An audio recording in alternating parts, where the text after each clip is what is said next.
আলহামদুলিল্লাহ আসসালাতু ওয়াসসালামু আলা মান লা নাবিয়্যা বা'দা। আলহামদুলিল্লাহ, আল্লাহ পাক রব্বুল আলামিনের দরবারে লাখো কোটি শুকরিয়া জ্ঞাপন করছি যে মহান আল্লাহ তাআলা এত সুন্দর করে আমাদেরকে সৃষ্টি করেছেন, যে মহান রব এত চমৎকার করে এই পৃথিবীটিকে সাজিয়েছেন। শুকরিয়া আদায় করি আলহামদুলিল্লাহ। একটি বিষয় বলতে খুব ইচ্ছা করছে। দেশের যে পরিস্থিতি, এই পরিস্থিতি নিয়ে কথা বলতে খুব ইচ্ছা করছে। জানি না কোন দল কীভাবে আমাকে নেবে। আমি এতটুকু বলতে চাই, এই ক্লান্তিময় লগ্নে ধানমন্ডির ৩২ নম্বর যে বাড়িটি ছিল, যেভাবে ভাঙা হয়েছে, আমি মনে করি এটা ঠিক হয়নি। কারণ হচ্ছে, বাড়ি কি দোষ করেছিল? বাড়ির কি সমস্যা? আপনি বাড়িটি ভেঙে ফেললেন, আপনি আপনার ক্ষমতার অপব্যবহার করছেন, তাহলে তো একই কথা হলো। পাপী যে, তার পাপ দেখে যদি আমারও পাপ করতে ইচ্ছা হয়, তাহলে তো আমিও পাপী, তাই না? এজন্যই বলছি, দেশের সম্পদ এভাবে নষ্ট হচ্ছে দেখে খুবই কষ্ট লাগছে। ৩২ নম্বর বাড়িটি ভাঙার কী দরকার ছিল?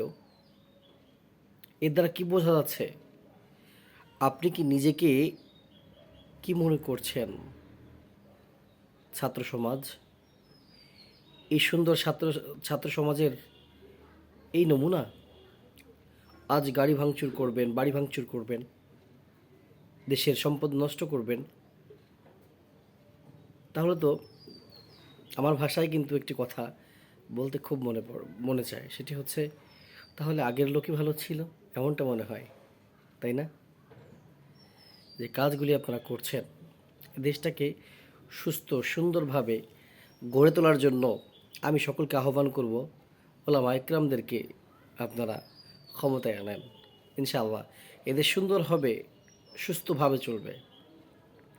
এদেশ ওলামা ইকরাম যদি চালায়, গুনাহের কাছ থেকে মানুষ বিরত থাকবে, খারাপ পথ থেকে মানুষ ফিরে আসবে। চুরি ডাকাতি, ছিনতাই, রাহাজানি, খুন ধর্ষণ, এগুলো অনেকটাই কমে যাবে ইনশাআল্লাহ।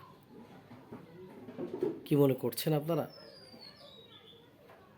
আওয়ামী লীগ করলে, জয় বাংলা বললে সমস্যা, বিএনপির সময় মানে আওয়ামী লীগের সময় বিএনপির কথা বললে সমস্যা,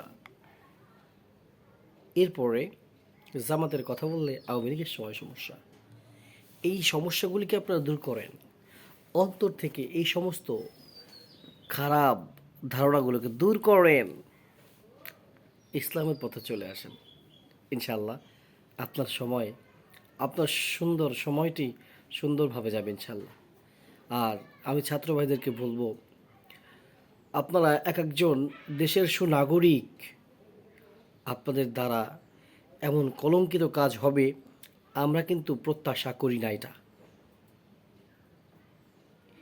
এই মনোভাব আমাদের নেই।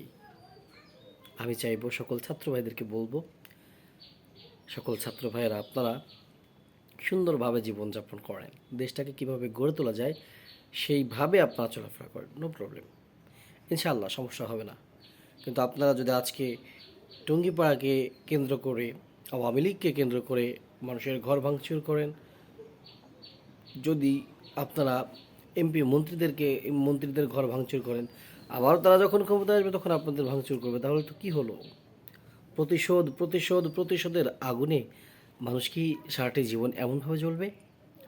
এই প্রতিশোধ নয়, আপনারা চলে আসুন কিভাবে এদেশটাকে সুন্দর করা যায়, কিভাবে এদেশের মানুষকে সুন্দরভাবে গড়ে তোলা যায়, সেই শপথ নিয়ে এই দেশটাকে পরিচালনা করুন।